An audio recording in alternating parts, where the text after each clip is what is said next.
নমস্কাৰ সাইনন দৰ্শকক স্বাগতম জনাইছো। আজি 10 ছেপ্টেম্বৰ ৰাজ্যৰ ৰাজনীতিৰ বাবে আজি দিনটো অতি গুৰুত্বপূৰ্ণ দিন। কাৰণ আজি দিনটোতে ৰাজ্যৰ মুখ্যমন্ত্ৰী ডক্টৰ হিমন্ত বিশ্ব শৰ্মাই ঘোষণা কৰিছিল যে পাকিস্তান লিংক সন্দৰ্ভত আজি দিনটোত ফাদিল কৰা হ'ব মুখ্যমন্ত্ৰী ডক্টৰ হিমন্ত বিশ্ব শৰ্মাই।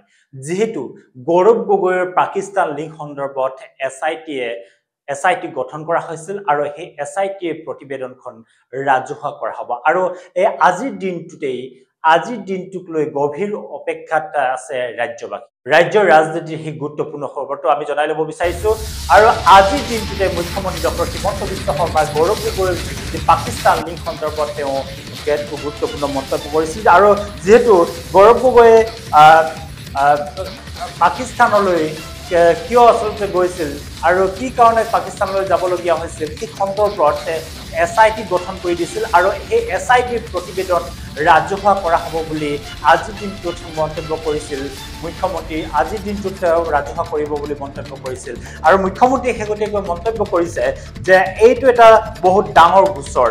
6 বজাত SITয়ে মোক প্ৰতিবেদনখন মোক সাক্ষাৎ কৰিব আৰু প্ৰতিবেদনখন তেওঁ দিব বুলি মুখ্যমন্ত্ৰীক SITয়ে দিব বুলি তেওঁ কৈছে আৰু তাৰ উপৰিও যেহেতু SIT যি তদন্ত প্ৰক্ৰিয়া সেই তদন্ত প্ৰক্ৰিয়া ইতিমধ্যে সামৰণি পৰিছে আৰু যেহেতু তেওঁ কৈছে যে সাংবাদিকৰ এটা প্ৰশ্ন তেওঁ কৈছে যে মই চিনেমা এখন কৰিব বিচৰা নাই, প্ৰতিবেদনখন পঢ়িব লাগিব, আপোনালোকে চিনেমা এখনৰ অপেক্ষাত আছে, মই তেনেকুৱা চিনেমা কৰিব বিচৰা নাই, চৰকাৰে ৰিপৰ্ট পঢ়ি কি ব্যৱস্থা ল'ব লাগে ল'ব, চৰকাৰ গাম্ভীৰ্যতাৰে চলে বুলি এনেধৰণৰ মন্তব্য কৰিছে মুখ্যমন্ত্ৰী ডক্টৰ হিমন্ত বিশ্ব শৰ্মাই। আৰু যেহেতু আজিৰ দিনটো 10 ছেপ্টেম্বৰ আৰু 10 ছেপ্টেম্বৰ দিনটোতে অসম প্ৰদেশ কংগ্ৰেছ কমিটিৰ সভাপতি তথা লোকসভাৰ বিৰোধী উপদলপতি গৌৰৱ গগৈয়ে পাকিস্তান লিংক সন্দৰ্ভত বা গৌৰৱ গগৈৰ যি পাকিস্তানৰ লগত যি সম্পৰ্ক আছে সেই সম্পৰ্কত তেওঁ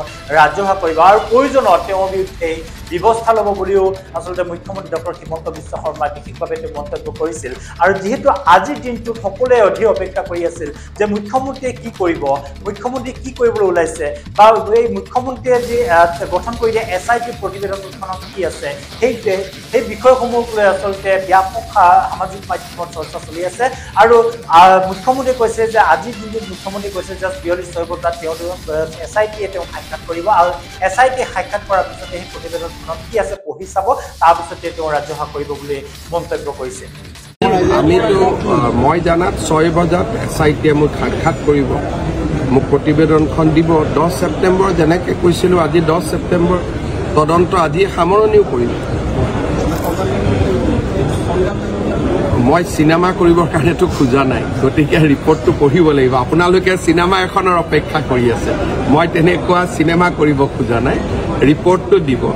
চৰকাৰে সূক্ষ্মভাৱে ৰিপৰ্টটো পঢ়িব আৰু চৰকাৰে ৰিপৰ্টটো পঢ়ি যি ব্যৱস্থা ল'ব লাগে তাকে ল'ব। যদি আপোনালোকে ভাবিছে যে প্ৰতিবেদন দিব, মই এখন সাংবাদিক মাল কৰি এখন চিনেমা কৰিম, আপোনালোকে ৰাতি টিভিত ডিবেট কৰিব, টক শ্ব' পাতিব, চৰকাৰ তেনেকৈ নচলে। চৰকাৰ গাম্ভীৰ্যতাৰে চলে, চৰকাৰ এটা প্ৰক্ৰিয়াৰ মাজেৰে চলে আৰু এইটো যিহেতু বহুত ডাঙৰ গোচৰ এটা, আমি গোচৰটোত যাতে কোনো পৰ্যায়তে তাক আমি এটা আকাংক্ষিত লক্ষ্যলৈ লৈ যাব পাৰোঁ, সেইকাৰণে আমি তাক প্ৰক্ৰিয়াৰ মাজেৰে আমি আগবাঢ়ি যাম। ইয়াতে আমি ৰিপৰ্ট এটা দিলে, মই গুৱাহাটীত সাংবাদিকসকলক মাতি ল'লোঁ, তাতে আপোনালোকৰ আগত প্ৰমাণখিনি দিলোঁ, এটা টক শ্ব' হ'ল গধূলি, প্ৰশান্ত ৰাজগুৰু বহি গ'ল, অমুক বহি গ'ল, এই ধৰণৰ পৰিৱেশ এটাৰ কাৰণে আমি তদন্ত কৰা নাই।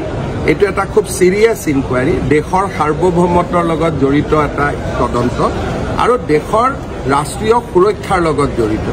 গতিকে ৰিপৰ্টটো দিব 6 বজাত, মই পঢ়িম, তাৰ পিছত যি ব্যৱস্থা ৰিপৰ্টটো পঢ়াৰ পিছতহে মই গম পাম যে এই ৰিপৰ্টটোৰ ওপৰত কি ব্যৱস্থা ল'ব লাগে।